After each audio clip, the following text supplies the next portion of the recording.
ఇంతమంది ప్రజానీకం ముందుకొచ్చారు. ఎస్ఆర్కేఆర్ కాలేజ్ వాళ్ళు కూడా వాళ్ళ విద్యార్థులకు సెలవులు ఇచ్చినా కూడా దేశం మీద ప్రేమ ఉన్న వాళ్ళు ఉండమంటే ఎంతో మంది విద్యార్థులు దేశభక్తితో ఉన్నారు. వాళ్ళకు కూడా నా ప్రత్యేక ధన్యవాదాలు. అలాగే ఈ ర్యాలీకి తరలి వచ్చి ప్రధాని నరేంద్ర మోడీ గారి నాయకత్వానికి, అలాగే భారత సైన్యానికి ఎప్పుడూ మేము ఉన్నామని చెప్పి వచ్చిన ప్రజలకి ఇవాళ ఉదయం మా స్పీకర్ గారు 1 నెల జీతం ఈ నేషనల్ రిలీఫ్ ఫండ్కి ఇవ్వడం జరిగింది. అదే స్ఫూర్తితో వెంటనే అది ఎంతో మందికి స్ఫూర్తిగా కూడా నిలుస్తుంది అని చెప్పి అన్నారు.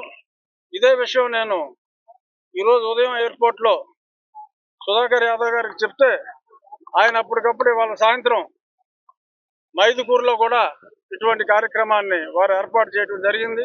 నార్త్ ఇండియాలో ఇలా జనసమూహం రోడ్ల మీద రావడానికి లేదు, వారు కూడా బాధితులు. అందరికీ మనం సౌత్ ఇండియా నుంచే వార్ హెడ్స్కి ఎంతో దూరంగా ఉన్నాం. మనం అంతా ఒకటే, భేదాలు లేవు. ఉత్తర భారతం దక్షిణ భారతం అంతా ఒకటే.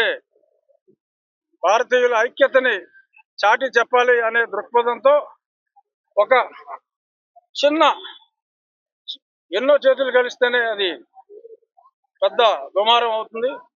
సో ఇక్కడ ఈ చిరు వచ్చిన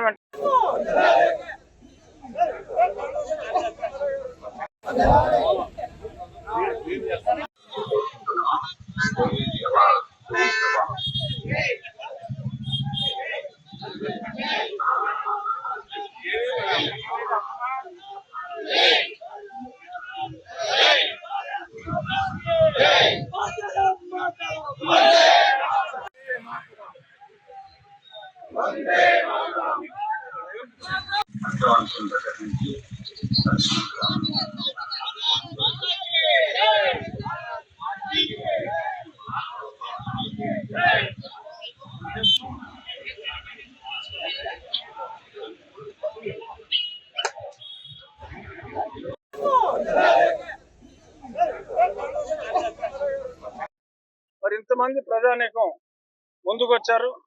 ఎస్ఆర్కేఆర్ కాలేజ్ వాళ్ళు కూడా వాళ్ళ విద్యార్థులకు సెలవులు ఇచ్చినా కూడా దేశం మీద ప్రేమ ఉన్న వాళ్ళు ఉండమంటే ఎంతో మంది విద్యార్థులు దేశభక్తితో ఉన్నారు. వాళ్ళకు కూడా నా ప్రత్యేక ధన్యవాదాలు.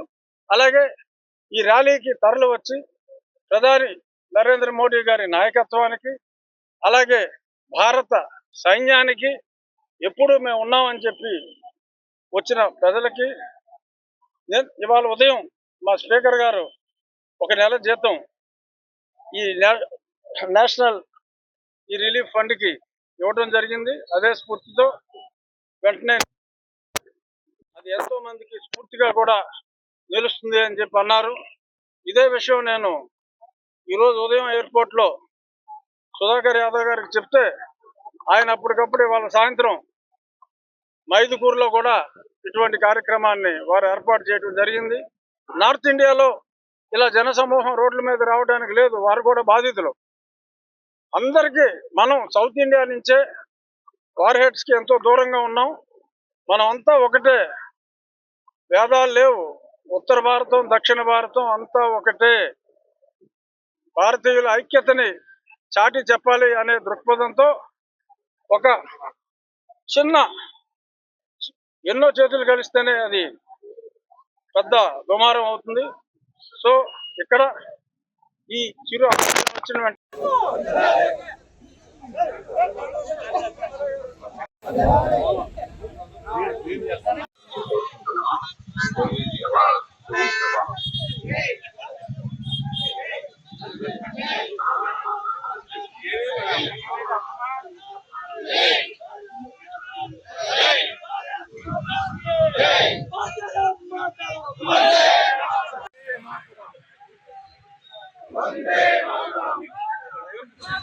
Johnson,